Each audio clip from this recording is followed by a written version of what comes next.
Querida familia, los saludo con la paz de Cristo en este día domingo, Día del Señor, donde estaremos compartiendo un mensaje que espero llegue a lo profundo de su corazón. Gracia infinita. Hay cosas maravillosas, queridos hermanos, amigos, que la vida nos ofrece, como el nacer, crecer, poder experimentar el amor de una madre, poder experimentar la seguridad de un padre, la paz, el calor de un hogar, la alegría y la felicidad de ser niño, crecer, jugar, es maravilloso. Después viene el tiempo de estudiar, después vienen las primeras ya de adolescente, ya pasando a juventud, las primeras miradas, ese primer amor juvenil. Y cuando fuimos impactados por esos ojos que desataron los latidos de nuestro corazón y nos enamoramos por primera vez. ¿Para qué? Para luego ir al altar consecuentemente y asistir a otro gran milagro, que es recibir nuestro primer hijo, tenerlo en nuestros brazos, mirar su carita, es algo fantástico vernos reconocidos en ella. Y consecuentemente, pues, disfrutar el hogar, la familia. ¡Qué fantástico! Son esos momentos que hemos vivido.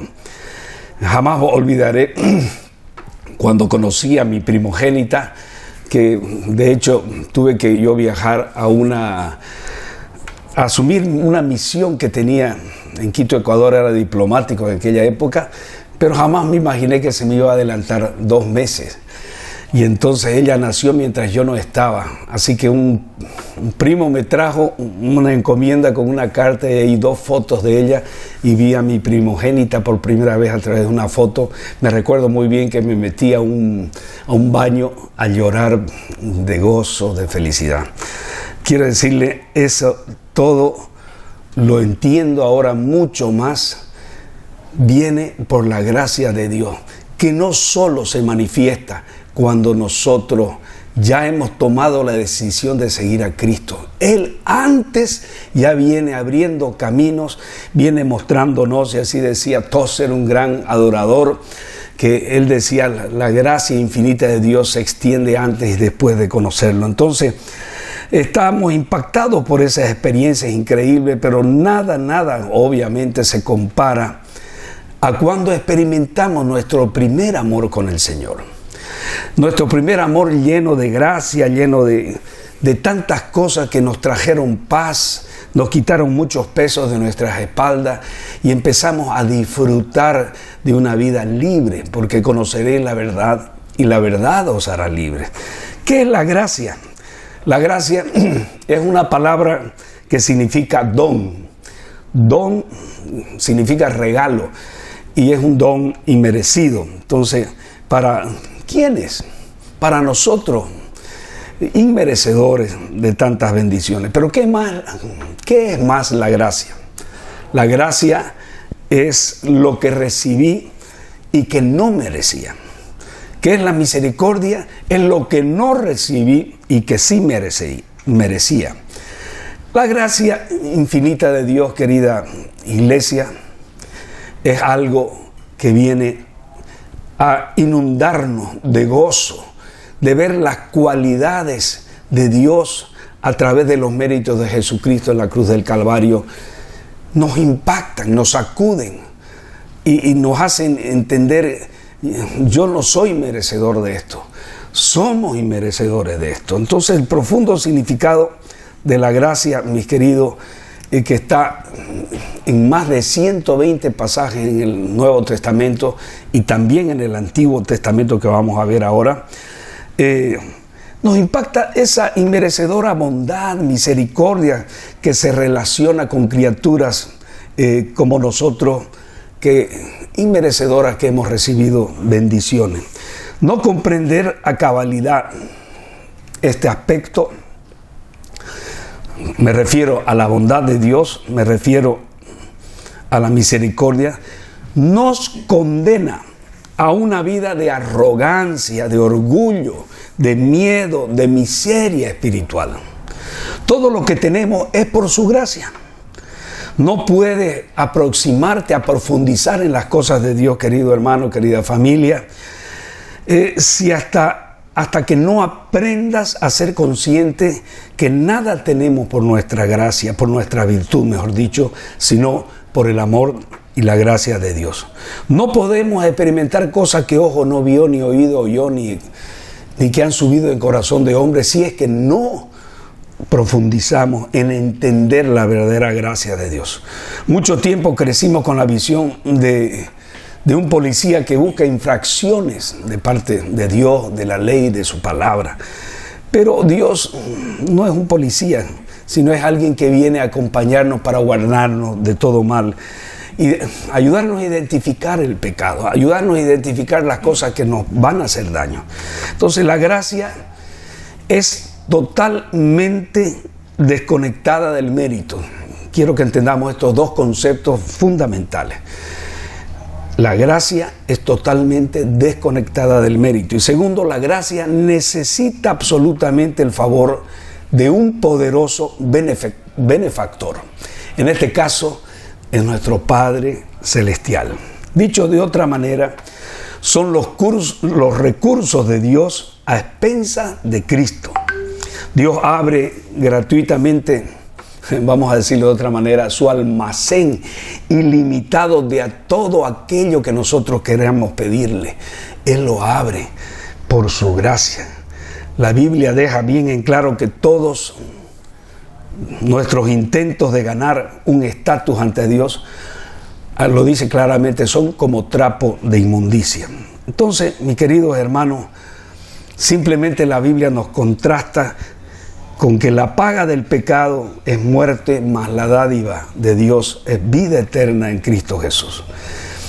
Querida familia, en estos días he venido recordándome, redarguyéndome, confrontándome de una manera dulce de dónde me sacó el Señor por su gracia, siendo, mejor dicho, simples pecadores, huérfanos, mendigos, despreciados, rebeldes, indignos.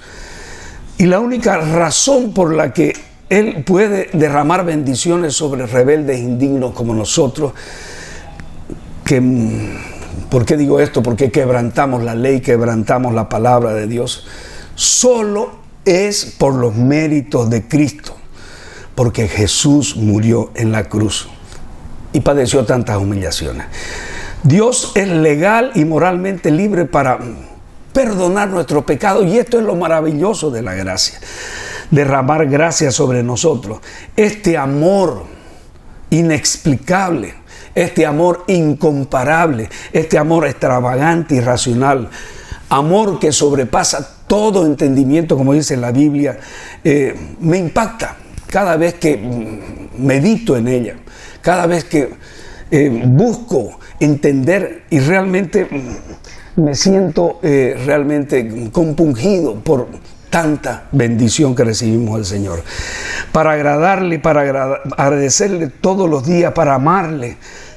Entonces es importante ser consciente que Él nos sacó de una situación de orfandad para hacernos realmente hijos. Y no solamente hijos, mis hermanos, herederos que nos pone en su mesa para que estemos cerca de Él y comamos de su mesa. Nos hace partícipes de una herencia incalculable, nos propone ser hijos y nos da un anillo, nos pone una capa, nos perdona, nos recibe, mata el becerro más gordo, hace fiesta cuando alguien de sus escogidos, de aquellos que Él con amor y con cuerdas de amor, como dice la palabra de Dios, nos ha cautivado para acercarnos hacia Él. Entonces, Pablo usó un verbo en tiempo presente que dice que la ley entró para que aumentara la transgresión, dice. Pero donde abundó el pecado, la palabra de Dios dice, sobreabundó la gracia, a fin de que el pecado reinó para muerte, así también la gracia reine para justicia. Mire qué hermosa figura que nos da aquí Pablo. Pregunta, el favor, la gracia de Dios ¿Será que se limita solo a salvación? Claro que no, claro que no. Jamás podemos limitar la gracia de Dios a solo la salvación.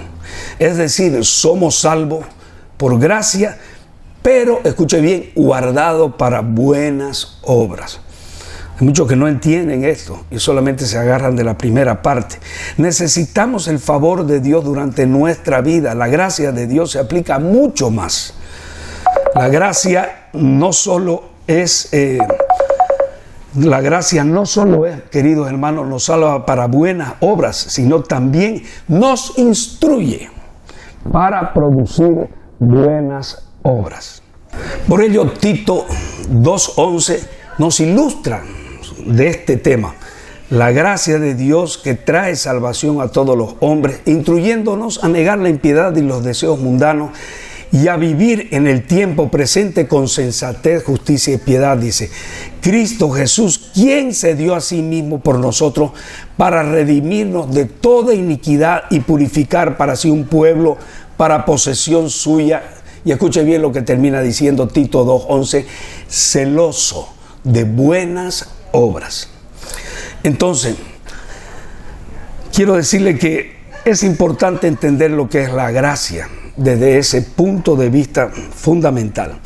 Entonces, todos los beneficios que recibimos, y yo lo decía antes y lo decía Tozer, decía, ¿qué has recibido de tu gracia y misericordia? Aún todavía no estés convertido, decía Tozer, y sigas tu propio camino, has recibido mucho del océano de su plenitud. Decía también, has recibido la vida palpitante que late en tu seno. Has recibido la mente, el cerebro brillante dentro de la cubierta protectora de tu cráneo. Has recibido un recuerdo, y escuche bien esta figura tan hermosa, que ensarta los eventos que aprecia, ama, como los que yo cité a un inicio. Como un joyero ensarta las perlas en un collar y las guarda para ti mientras viva. Todo lo que tienes, querido hermano, lo que yo tengo, es por su gracia. No es por nuestros méritos. Es un canal abierto, Dios, para proveer todos los beneficios para su santo. Y los años, el resto de tu existencia, no puedes creer que te los has ganado. No puedes creer que tienes algo que ver si eres bueno y si has hecho buenas obras. Debemos confesar que es por su gracia, porque el universo entero es beneficiario de su bondad. Gracia sobre gracia viene sobre nosotros como olas de océano que se precipitan una tras otra. Mire qué figura hermosa. Así es la gracia de Dios. La gracia de Dios sigue rodando sobre toda la creación. Es algo que no lo podemos entender, por eso debemos profundizar.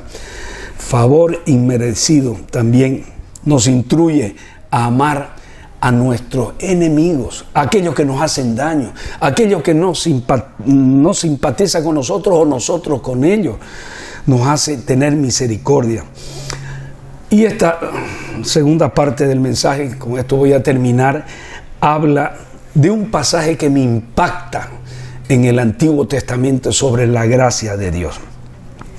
Y es el que nos habla, que está en 2 de Samuel 9, del 3 al 13, que habla de esta manera y dice: el rey le dijo, no ha quedado nadie de la casa de Saúl a quien yo haga misericordia de Dios. Y Siba respondió al rey, aún han quedado un hijo de Jonatán lisiado de los pies. Entonces el rey le preguntó, ¿dónde está? Y Siba respondió al rey, he aquí está en la casa de Maquir, hijo de Amiel, en Lodebar. Entonces envió el rey David y le trajo de la casa de Maquir, hijo de Amiel de Lodebar. Y vino Mefiboset, este era el hijo de Jonatán, hijo de, que dice así, y se postró sobre el rostro e hizo reverencia al rey. Tal vez estaba esperando que, el rey lo estaba llamando para cortarle la cabeza. Porque en ese tiempo, mis queridos hermanos, cuando un rey caía y otro subía, normalmente exterminaban a todos los reyes, vamos a decir, a todos los descendientes del rey, para que no haya ningún problema en el futuro. He aquí, dice, tu siervo, y le dijo a David, no tengas temor, porque yo a la verdad haré contigo misericordia, por amor de Jonatán tu hijo, y te devolveré todas las tierras de Saúl tu padre, y tú comerás siempre a mi mesa. Y él, inclinándose, dijo, ¿quién es tu siervo para que mires a un perro muerto como yo? Entonces el rey llamó a Siba, su siervo de Saúl, y le dijo, todo lo que fue de Saúl, de toda su casa, yo lo he dado al hijo de tu señor. Tú pues le labrarás las tierras, tú con tus hijos y tus siervos almacenarás los frutos para que el hijo de tu señor tenga pan para comer. Pero Mefiboset, el hijo de tu señor, comerá siempre en mi mesa. ¡Wow! ¡Qué tremendo!, ¿no? Mire esta figura. La historia de Mefiboset representa lo que Dios ha hecho a cada uno de nosotros. Representa lo que ha hecho a la humanidad. El primer aspecto que voy a tocar es lisiado por una caída. Nosotros hemos sido lisiados desde la caída de Adán y Eva. Toda la humanidad empezó a cojear, estar lisiada después de la caída de Adán. La historia de lo que sucedió ahí en este pasaje de Mefiboset tiene un trasfondo también que nos ubica para que podamos entender. Estaban en guerra civil, Saúl con el rey David. Y entonces, aparte que los filisteos venían por un lado, entonces sucedió algo tremendo, que murió en el campo de batalla, murió Saúl y murió también Jonatán, y vinieron a dar voces. Y la nodriza que cuidaba de él, ¿qué pasó? La nodriza que se puso tan nerviosa, en pánico, que claro, estaban pensando que iban a matar al descendiente del rey David, entonces del rey Saúl. Entonces, ¿qué hizo? Él agarró el bebé, el niño de 5 años, y agarró y lo quiso sacar rápido, y por sacarlo rápido lo tumbó y lo lisió de los pies. Pero la Biblia dice que también cuando se lisiaban los pies era porque sus tobillos estaban lisiados. Entonces él no volvió a caminar nunca más. Esto nos muestra realmente la condición del hombre. Moralmente hablando, no podemos cumplir los estándares perfectos de Dios, porque ya empezamos nuestra vida lisiado, así como Mefiboset. Físicamente hablando, todos enfrentamos el dolor, la enfermedad y la muerte. ¿Quién de nosotros no se ha enfermado? ¿Quién de nuestros parientes no ha caído enfermo? Y eso viene como consecuencia de este lisiamiento, de esta caída que hemos tenido desde nuestros primeros padres. Hablando espiritualmente, no podemos hacernos lo suficientemente justos para acercarnos a Dios. Usted puede hacer todas las obras más extraordinarias. De hecho, ya lo dije, que es necesario que por gracia, pero también por obras, estemos nosotros caminando en la presencia de Dios. El apóstol Pablo lo dijo de esta manera: por cuanto todos pecaron, están destituidos de la gloria de Dios. Entonces, mis queridos hermanos, el decir todos no alcanzamos las normas santas, realmente hay un problema básico que tiene la humanidad. Estamos lisiados y por nuestras propias obras no podremos alcanzar la gracia de Dios. Primer aspecto. Segundo aspecto, buscados por el rey. David hizo un pacto con Jonatán, es decir, un pacto vinculante. Obligatorio significa. Pero no fue por el pacto vinculante que, vamos a decir, David cumplió una promesa que le había hecho al rey David. Quiero decir que la amistad que había entre Jonatán y David era una amistad sobremente especial, era muy especial, sobradamente especial. Entonces, él lo hizo fundamentalmente, y vamos a entender el contexto de qué. Y no solo me mostrarás la bondad, le dice Jonatán a David, del Señor mientras yo todavía tenga vida, pero no quitarás tu bondad de mi casa para siempre. Ese fue el acuerdo que llegaron. Y termina la guerra civil entre la casa de David y la casa de Saúl, y fue gobernada en ese tiempo por Isboset, hijo de Saúl. David se recordó de que había hecho este pacto. ¿Quién se acuerda de que usted existe, de que usted vale, de que Dios tiene un propósito? ¿Quién es el que se acuerda? Fíjese, ahorita vamos a entrar. Entonces dijo David, ¿queda todavía alguien de la casa de Saúl para que yo pueda mostrar bondad? Pero ahí dice, por causa de Mefiboset. Entonces, mis queridos hermanos, tenemos que entender que Mefiboset no buscó al rey. El rey fue quien más bien buscó a Mefiboset. El rey salió de su camino para buscar a este hijo perdido de Jonatán, de la misma manera que adivine quién lo hizo. Por ti, por mí, por nosotros. Jesús. Jesús lo hizo por ti y por mí. Jesús vino porque el Hijo del Hombre ha venido a salvar lo que se había perdido. ¿Se imagina? Qué hermosa figura que nos muestra acá la del rey David, que va a buscar a Mefiboset, que Jesús viene a buscar. Por regla general, las personas, yo quiero decirle que es muy difícil que estando en el mundo busquen a Dios, principalmente por lo que no lo conocen. Aquí está el punto. Y porque Dios no está perdido, los que estamos perdidos somos nosotros. Se dice que Henry David Thoreau, que fue uno de los, vamos a decir, de los padres fundadores de la literatura norteamericana, era un fabricante de lápices. Él dijo, en su lecho de muerte, viene y lo visita a su tía y él dice, Henry le dice, ¿has hecho las paces con Dios? Y su respuesta fue, no sabía que alguna vez habíamos peleado con Dios. Así la gente piensa. No está completamente seguro de esa relación con Dios.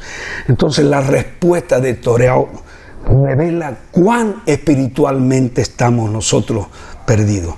Demasiadas personas como él son inconscientes del hecho de que han pecado.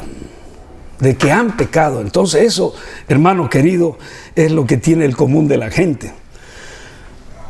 Así que hay una historia que me viene a la mente ahora. Un amigo de mi esposa que trabajaba en el banco de Cochabamba, me recuerdo hace muchos años, yo no era creyente, vino y me visitó y me dice, usted, Charles, ¿siente que ha hecho algo mal o que está haciendo algo mal, que usted es un pecador? Así, de entrada me pregunta, yo le digo, a ver, bueno, tengo mi empresita acá, tengo trabajadores, a todos he tratado de cancelarles correctamente y a tiempo, no creo haber hecho mal a nadie. Y él simplemente agarró la Biblia, le puedo leer un versículo solamente, y él agarró la Biblia y me dijo, por cuanto todos pecaron, están destituidos de la gloria de Dios. Entonces, ¿usted cree que tiene algún mérito? Se equivoca. ¿Usted cree que tiene algún, vamos a decir, alguna cosa, un estatus bueno? Se equivoca. Somos miserables, pecadores, todos. Y si no entendemos que necesitamos de la gracia de Dios, estamos perdidos. Y así como Mefiboset, somos buscados por el Rey, nuestro Rey de Reyes, Señor de Señores, Cristo Jesús, en un lugar muchas veces desolado. Tercer aspecto, ya voy terminando, encontrando afuera de la desolación Mefiboset fue encontrado afuera en un lugar de desolación. La Biblia dice, entonces el rey le dijo, ¿dónde está? Y Siba le dijo, ciertamente él está en la casa de Maquir, hijo de Amiel, en Lodebar. ¿Qué es Lodebar? Lodebar es un lugar de páramo, es un lugar de yelmo, es un lugar desértico, un lugar que significa casa donde no hay pan. ¿Se da cuenta? No hay nada bueno.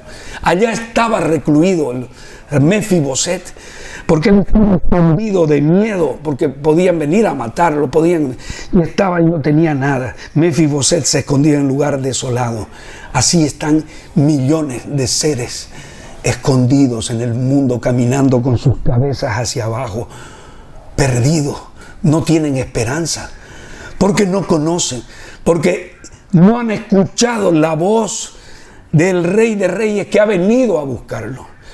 No han tenido muchas veces, vamos a decir, ese encuentro que por la misericordia usted y yo hoy estamos teniéndolo, si usted es primera vez que nos ve por las redes sociales. Mis queridos hermanos, al igual que Mefiboset, la humanidad se ha movido fuera de las promesas de Dios. Está perdido. La humanidad completa se esconde en un lugar desolado. Podemos estar en los mejores lugares de vacaciones, pero podemos estar perdidos. Podemos estar muchas veces en una cárcel y ahí son más libres los que están muchas veces presos porque han escuchado la voz del Rey. Pero usted puede estar disfrutando de placeres, de muchos beneficios, pero usted estar perdido. Querido hermano, quiero terminar que somos salvos por el amor de otro. ¿Qué significa esto? Aquí dice, entonces David le dijo, no temas, porque de cierto te mostraré bondad por amor de tu padre Jonatán, y te devolveré toda la tierra que de Saúl, tu abuelo, y comerás pan de mi mesa. David amó a Mefiboset desde el comienzo, pero más bien fue por la causa de su pacto que hizo, del amor que tenía por Jonatán, que él cumplió. ¿Quién hizo eso? Por ti, por mí. ¿Quién hizo eso? Jesucristo. Jesucristo, por amor del Padre. Por amor del Padre vino a salvarnos, así como David salvó a Mefiboset. ¿Cuántos dicen amén? Entonces, queridos hermanos, qué cosa más tremenda. Restaurado fue en la mesa del rey. Porque así decía la palabra, comerá en mi mesa como uno de los reyes, como uno de los hijos del rey. Mefiboset no tenía ningún derecho legal para sentarse en la mesa, pero la gracia de Dios permitió de que él se sentara en la mesa, y él ha permitido de que tú y yo, querido hermano, nos sentemos en la mesa del rey a comer y a disfrutar de su manjares, de su presencia. Él te ama, Él me ama. No tenemos nada por mérito, no se olvide. No tenemos nada por mérito. Es por su gracia, es por su gracia. Inmerecedores somos. No se olvide de dónde nos sacó. Siempre mire la cruz de Cristo. Mire el sacrificio. De las bendiciones que usted tiene, todas vienen de ahí. De sus hijos, de sus nietos. De la bendición de tener salvación y hacer buena obra, vienen de Jesucristo y por su gracia. Quiero orar ahora para que usted pueda recibir este mensaje en su corazón. Padre amado, gracias por este mensaje, Padre. Gracia infinita es la que tú nos das, Señor. No hay nada mejor que tu gracia, porque ella nos hace sentirnos vivos, nos hace sentirnos fuertes, nos hace sentirnos libres, nos hace sentirnos que estamos camino a sentarnos a la mesa del Rey. Queremos, Señor, pedirte que tu gracia continúe con nosotros. Guárdanos del mal, guárdanos de todo tropiezo, guárdanos de toda cosa maligna, Señor. Quiero, Padre, que reveles este mensaje a aquellos que me están escuchando por primera vez y aquellos que no están seguros de contar con esa gracia. Quiero hacer esta oración. Repita conmigo. Señor Jesús, creo en ti. Creo en tu gracia infinita. Creo que tú moriste por mis pecados. Es por eso que hoy te recibo como mi Señor y mi único Salvador suficiente. Escribe mi nombre en el libro de la vida, allá en el cielo, y tenme en cuenta ante tus escogidos, en el nombre del Padre, del Hijo y del Espíritu Santo. Amén, amén y amén. Que Dios los bendiga. Buen domingo.